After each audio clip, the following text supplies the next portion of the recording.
You know, if you don't vote for what you believe in, for who you believe in, for the candidates that say there must be a shift of power from the corporate hegemonies to the people of this country as befits the preamble to our Constitution, we the people, if you don't vote for that kind of agenda, you are in complicity with the corporate Democrats and the corporate Republicans, because you will be facilitating a constant slide into the abyss, a dying dynamic of a dwindling democratic society.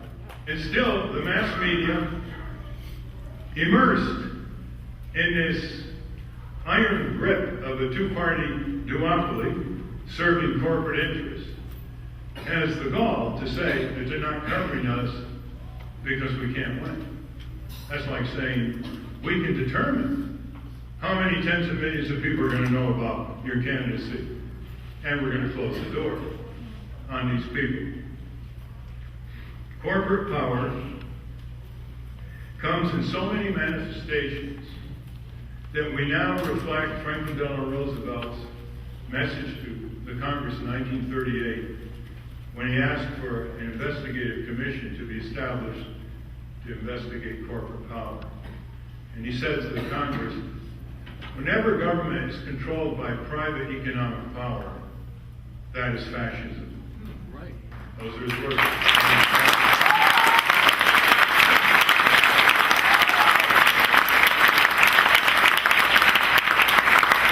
Our government is controlled by corporate power. Fewer and fewer giant corporations with no allegiance to our country other than control it or abandon it with its jobs and industries to fascist and communist dictatorships who know how to keep workers in their place, don't they? We are under control department by department.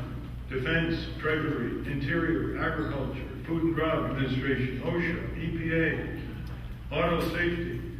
Not even the Department of Labor has escaped the internal and external control of the swarm of corporate influence and power over Washington, D.C., corporate-occupied territory. They have put their top executives in high government positions. They have 10,000 political action committees funneling money relentlessly into the coffers of the politicians. And, of course, 35,000 lobbyists linked to lobbying networks throughout the country. What chance do the people in this country have with this merger where giant corporations take over government, use it for their own accounts receivable, and turn it against the interests of the American people? Washington had Wall Street over the barrel. They wanted $700 billion. They had them over the barrel. They could have forced Wall Street to accept anything. Instead, they did not put in the bill comprehensive re-regulation, which would prevent this in the future. They did not put in the bill more authority for shareholders like worker pension funds and mutual funds to control the company they own and control the excesses and greed of their bosses. They didn't put a real, thorough taxpayer ownership power. It's very porous and easily evaded. So if the taxpayer is going to put money in Citibank or the investment banks and so on, that they have ownership power and they have representation on the board of directors. They didn't do that.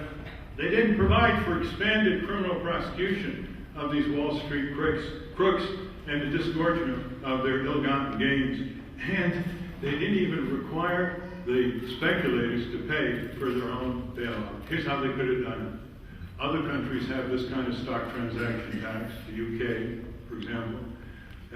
Stock transaction tax we used to help fund the Civil War.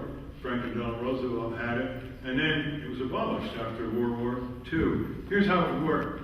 Because of high velocity computerized trading in derivatives, there are going to be $500 trillion in derivative transactions traded this year. $500 trillion. A 0.1% tax would produce $500 billion. And that would make the speculators pay their own bills. But there's still time for this to be done. When Congress comes back, maybe after the election, lame duck session, maybe then they will impeach the most impeachable president in American history.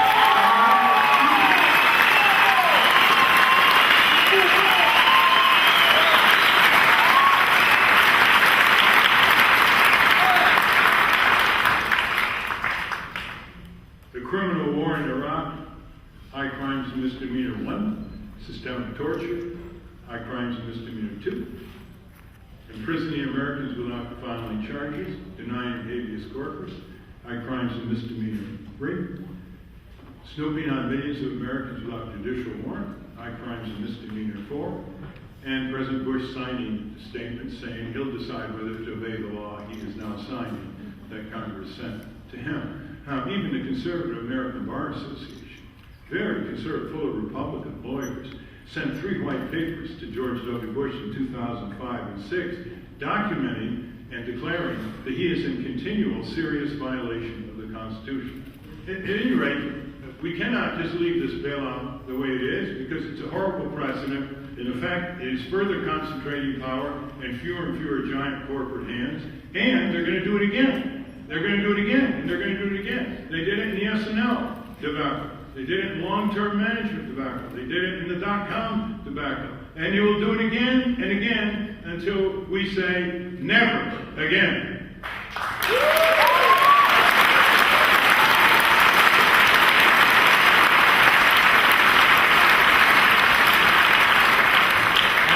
I say this because these are systemic failures. They're not a few rotten apples in the barrel. The whole barrel is rotten. Look who failed their fiduciary responsibility that led to this collapse on Wall Street, big one today, and it's ricocheting against innocent workers, taxpayers, and consumers throughout the country, and people with retirement savings.